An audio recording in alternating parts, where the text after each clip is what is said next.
ആയിട്ടാണ് വർക്ക് ചെയ്യുന്നത്. Yeah. ഞാനൊരു നാച്ചുറോപ്പതി ഡോക്ടറാണ്. Yes, ഞാൻ yes. മാർക്കറ്റിൽ ഇതേപോലെ പഠിക്കാനും കാര്യങ്ങൾക്കൊക്കെ വേണ്ടിയിട്ട് മുമ്പ് ഒരുപാട് അക്കാഡമികളിലൊന്നും പോയിട്ടില്ല. ഒരു അക്കാഡമിയിലാണ് മുമ്പ് ജോയിൻ ചെയ്തിട്ടുള്ളത്. അതിനുശേഷം ഈ പറഞ്ഞ പോലെ ഒരു വല്ലാത്തൊരു കണക്ഷൻ എന്നുള്ള നിലയ്ക്ക് എന്റെ ഒരു സുഹൃത്ത് മുസ്തഫ, അദ്ദേഹവും നമ്മുടെ ക്ലാസ്സിലുണ്ട്. അപ്പോ ഞങ്ങൾക്ക് രണ്ടാൾ കൂടി ഒരുമിച്ച് കണക്ട് ആയി സാറിന്.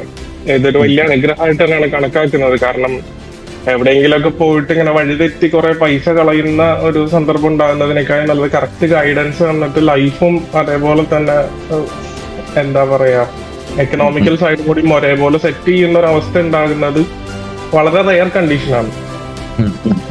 അപ്പോ സാറിന്റെ അടുത്ത് ഇപ്പൊ ഞങ്ങൾക്കൊരു കൺസെപ്റ്റ് ഉണ്ട്. ഞങ്ങളൊരു സൂഫി വേ ഫോളോ ചെയ്യുന്ന ആൾക്കാരാണ്. അപ്പൊ അതുകൊണ്ട് ഞങ്ങളുടെ ഒരു കൺസെപ്റ്റ് എന്ന് പറയുന്നത് ദൈവം തമ്പുരാന് നന്ദി പറയുന്നത് ഒരിക്കലും പൂർണ്ണമാവുകയില്ല, അവൻ തന്ന വഴികൾക്ക് നന്ദി പറഞ്ഞാലല്ലാതെ എന്ന് പറയുന്ന ഒരു കൺസെപ്റ്റ് ഉണ്ട്. അതൊക്കെ വല്ലാണ്ട് ഗ്രാറ്റിറ്റ്യൂഡ് തെറാപ്പിയിലൂടെ ഒക്കെ അതൊക്കെ വളരെ ഇൻവോൾവ് ആയിട്ട് കണ്ടു.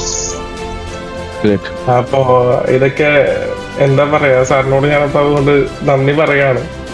സാർ ഇപ്പൊ ഈ ക്ലാസ്സോട് കൂടിയിട്ട് ഫൈനൽ ക്ലാസ് ആണെന്നും അതേപോലെ തന്നെ ഇനി സാറിനെ കിട്ടല് ഇനി ലൈവ് ക്ലാസ്സിൽ ഉണ്ടാവുള്ളൂ എന്നൊക്കെ പറയുമ്പോ എന്താ പറയാ, ആ ഒരു കാലയളവിൽ നമുക്ക് കിട്ടുന്ന മെന്റേഴ്സിന്റെ കൂടെ തന്നെ സാറിന്റെ സപ്പോർട്ട് ഉണ്ടായാലും എന്തായിരിക്കും എന്ന് ആഗ്രഹിക്കുകയാണ്.